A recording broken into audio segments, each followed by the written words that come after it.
I si vos diguera que el coronavirus no acaba, que encara té anys, dècades, incertesa, veient que la gent està infectant-se, molta gent està morint, que al teu voltant cada volta trobes que tens més amics que estan morint-se, tu no pots fer res, tens por quan eixes al carrer, tens por de llevar-te la mascareta en un lloc que no toque, perquè pots infectar als teus éssers estimats, molta incertesa en general, por, què vol que us diga? No, això acabarà d'ací un any. Ja li tenim data de caducitat a esta pandèmia. Hi ha vacunes, estan a punt d'aprovar-se tractaments, el món hi ha posat molts diners, la indústria farmacèutica l'ha vist un filó i això s'acaba. La pandèmia que no s'acaba és la del VIH-Sida. Esta pandèmia, per desgràcia, va començar fa molts anys i encara no li veiem el final. Això ha vingut per una obra mestra que han estrenat fa molt poc, que és una sèrie que es diu It's a Sin. És una sèrie del Regne Unit, estrenada al Channel 4, la resta del món està disponible en la plataforma HBO. Es tracta de 5 capítols, és una minissèrie que va des de 1981 fins a 1991. Què voleu que us diga? És realment una obra mestra. Una obra mestra perquè està estrenada en el moment més perfecte que es pot estrenar una sèrie sobre la pandèmia del VIH en una altra pandèmia, la del coronavirus, es veuen tants paral·lelismes que és al·lucinant, fa fredat. Què voleu que us diga? El VIH encara el tenim, no ens el llevem de damunt nada de tres, s'han destinat molts diners que no han hagut apenas resultats, massa tards, s'han perdut moltes vides i sobta moltíssim la rapidesa que tenim amb este virus i la lentitud de l'altre virus. Què és el VIH? El VIH és el virus de la immunodeficiència humana. És més, no és un virus, són dos. Està el VIH-1 i el VIH-2. La pandèmia del VIH i la pandèmia del coronavirus s'assemblen moltíssim perquè són justament dos zoonosis. La del VIH, que són bàsicament dos zoonosis, es creu que es va reproduir a començaments del segle XX amb una zoonosi del ximpanzé a l'humà. Això per què va ocórrer? Per colonialisme. El colonialisme europeu en Àfrica. En el Congo belga, el que ara és la República Democràtica del Congo, totes les terres de la gent que vive allí eren ocupades per europeus i la gent d'allí havia d'emigrar a la selva i no tenien ramaderia que fer per a poder menjar i la carn que podien menjar era salvatge, eren micos. Llavors va produir la primera transmissió del VIS, virus de la immunodeficiència dels simis, cap als humans. Sabem que en la dècada dels 20 del segle passat va haver un brot de sífilis a Leopoldville, el que ara és Kinshasa. Va provocar que es transmetera més ràpidament el VIH. També justament van aparèixer noves vacunes, que el de la polio i tal, i les xeringues no s'esterilitzaven correctament i això feia que els virus s'estengueren més ràpidament entre humans.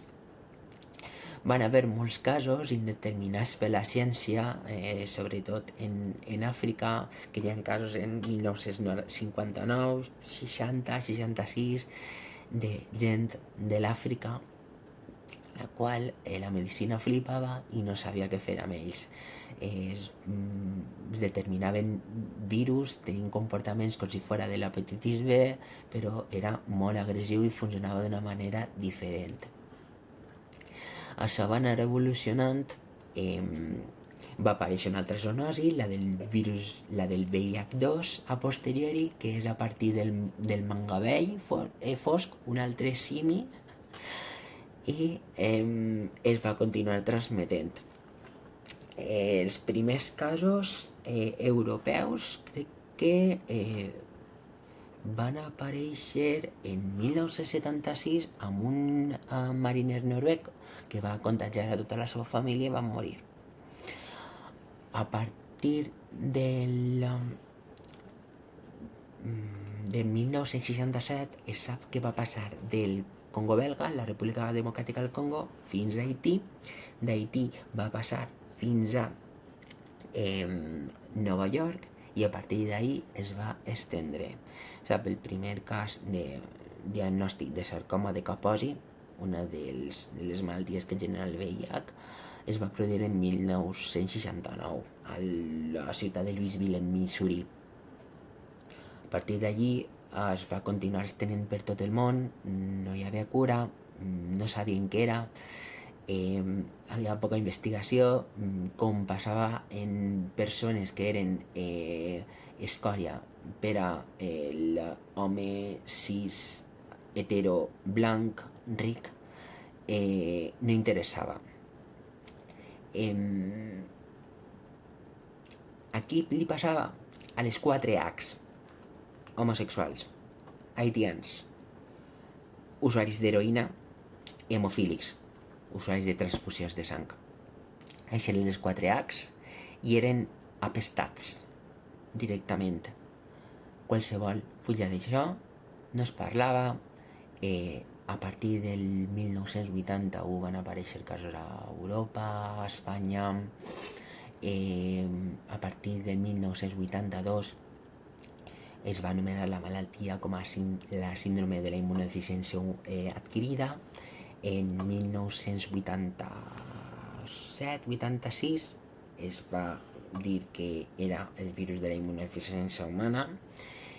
Fins al 87 no hi va haver cap medicament, que l'únic que es va provar per ara era l'AZT, que això li feia al virus, i no va ser fins al 92 que va haver les primeres combinacions d'antiretrovirals i fins al 97 que no van aparèixer les teràpies antiretrovirals de gran activitat.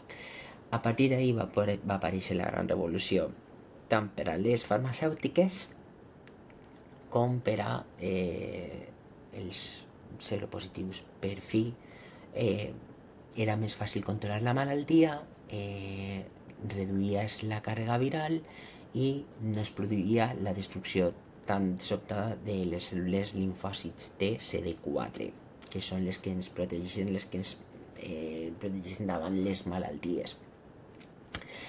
No va ser fins al 2010-2014 amb l'estudi Partner que no es va revolucionar el món de la pandèmia, en la que es va demostrar entre parelles serodiscordants, HIV positiu, HIV negatiu, que si el positiu estava en tractament no transmetia al negatiu. O sigui, intransmissible era igual a...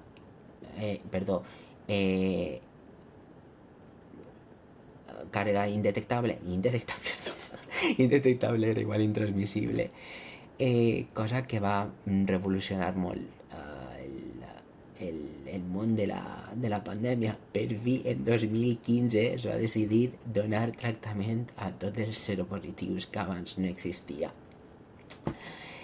Actualment està en fase 3 una vacuna, la segona que s'intenta després de tants anys, tants i tants anys, tants rics que han posat diners que no han acabat en res, tractaments que abans feien mogolló d'efectes secundaris, ara gràcies que ja no fan efectes secundaris apenes, gràcies a ara els seropositius poden viure en certa normalitat, amb una qualitat de vida mitjanament normal, sense por de morir, que és certament un avanç.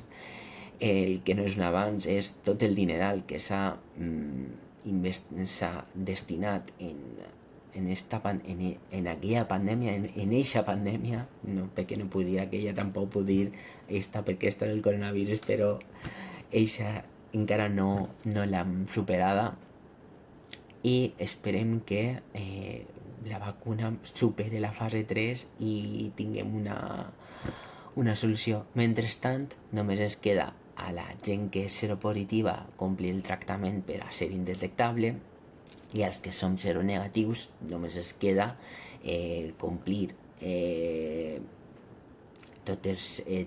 tindre totes les eines per a evitar les infeccions de transmissió sexual i si som SH, homes que tenen sexe amb altres homes, sigues homosexual o sigues bisexual, tens l'oportunitat de la PrEP.